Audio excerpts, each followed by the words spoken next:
继续关心北检侦办罢免团体涉嫌伪造连署书，已经约谈几人带头罢免的人。因那新北的地检署伫昨昏嘛去敲国民党新北市邦桥区三中区党部计共30个的所在。区党部的执行长甲一寡国民党的党工嘛，互带去问话。昨暗拿赢就招支持者去新北地检署外口抗议，大声喊司法迫害。经过检察官的审问，三重部的党部执行长甲邦桥区党部的执行长计共有6个人，互申请羁押禁见。司法不公，政治迫害。不管新北地检署将对真济件罢免民进党立委疑似牵涉邱玲真好连署案，并分真济多所在国民党新北市邦桥区三重埔区的党部支持者伫新北地检署外口抗议，拿下立委新北市机关也告调查员。很遗憾，现在的双重标准，是不是就只有办蓝不办绿？选举输不起，连罢免也要输不起吗？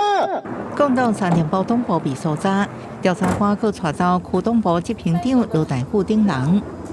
今天来搜索的吗？国民党的邦桥区党部也是一大搜查地点，区党部主任谢庆任等人也被检调查走。来送那个联署文件是不是？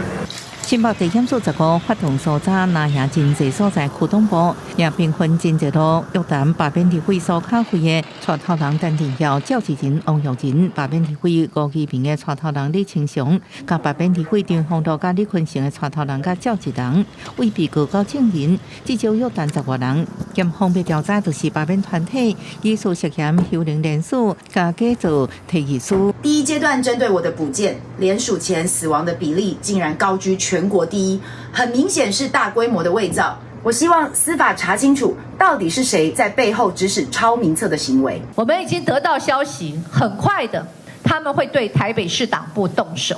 对台北市党部动手的目的，就是在大罢免。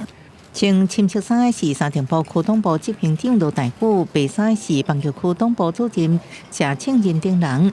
昨暗移送新北地检署，经过复审了后，依照涉犯伪造文书加个人资料保护法定罪，将2人甲书记、蔡监组、志刚、应大华，也个苏巧慧罢免案带头人陈定耀、赵志仁、王玉仁等6人成案并检。另外3个罢免带头人是8班甲6班高保。记者综合报道。